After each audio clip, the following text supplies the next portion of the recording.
On my previous trip to KK, I'd been lucky enough to stay at the Magellan Satura Resort. It was pure opulent luxury. But on this trip, we had decided to save money on accommodation and use Airbnb to find a self-contained apartment. The cost was fairly minimal in our currency and came to just over $50 a night. The one we chose was in the Peak Soho apartment block, a little north of the main part of KK.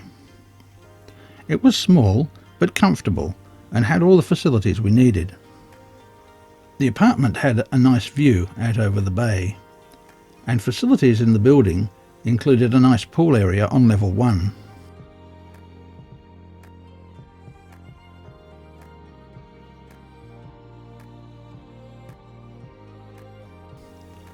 Next to the pool was also a gym, although that wasn't something we were likely to make use of.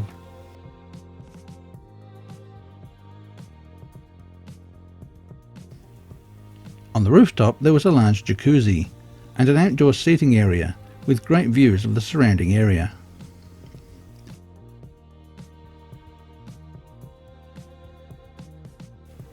We soon started thinking about where to get our first meal in KK and had been told about a restaurant on top of the hill near the other apartment complex. We drove up but didn't find it, so we headed into town to see what we could find.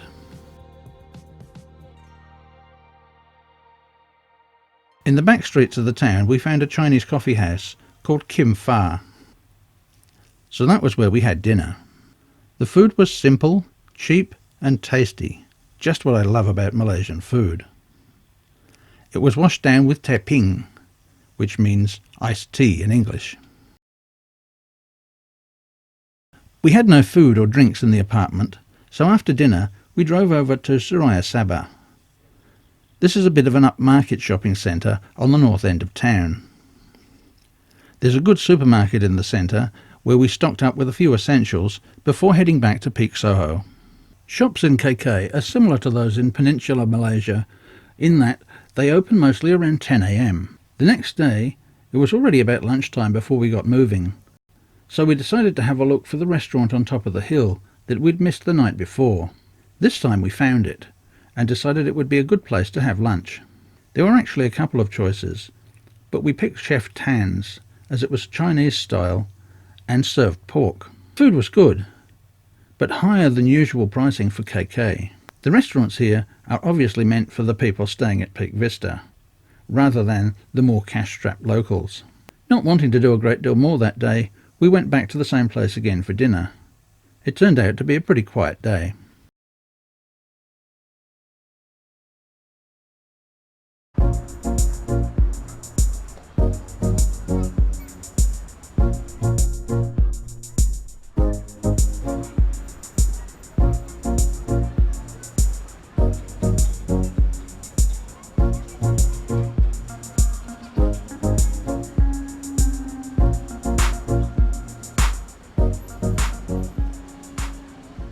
Looking directly out here is called Central Markets, just on the waterfront.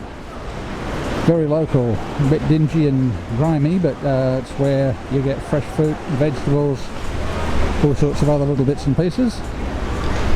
So that's the next place we're going to head into and have a quick look around. I won't spend too much time there because it's not the most pleasant shopping experience in the world, but interesting.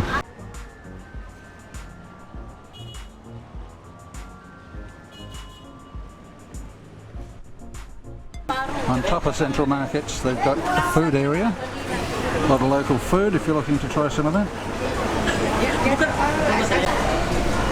So this is Central Market. This is where you come to get all your local fruit and veg. They do have other produce in here. Worth a look. Good to come here on a coolish day because it can get very hot and sweaty in here if the day's hot. This is the laksa flower that we cannot get. This one. That's why they only use the Vietnamese mint. This is the one, the main ingredient in making a laksa. Okay. The pineapple looks nice. No pineapple. Ya lah. Tak mau mentah punya lah. Tetapi tak mau terlalu lembek.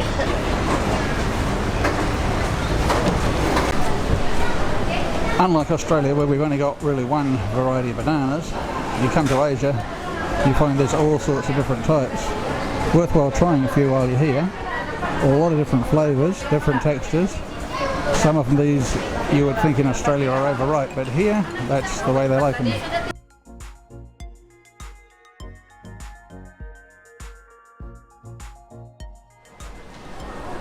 We're having a look around the shops in KK. This is KK Plaza. We haven't done any touristy stuff yet. First full day here was more or less just relaxing around the area we're staying. KK Plaza is one of the older shopping centres here. It's not the oldest, Westmore Merdeka is the oldest one.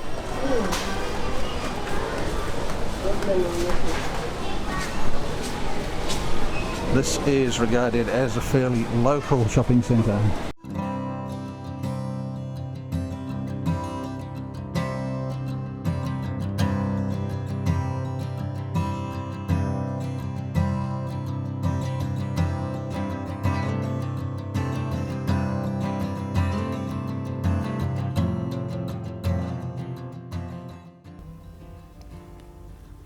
In Centrepoint Shopping Centre, there's another restaurant called Kim Pha. This one turned out to be particularly good. The food is excellent and prices are low, so it became one of our go-to places for lunch. The other food we love to try is tropical fruit. Sadly, durian, that I absolutely adore, wasn't in season, but I still think we did pretty well.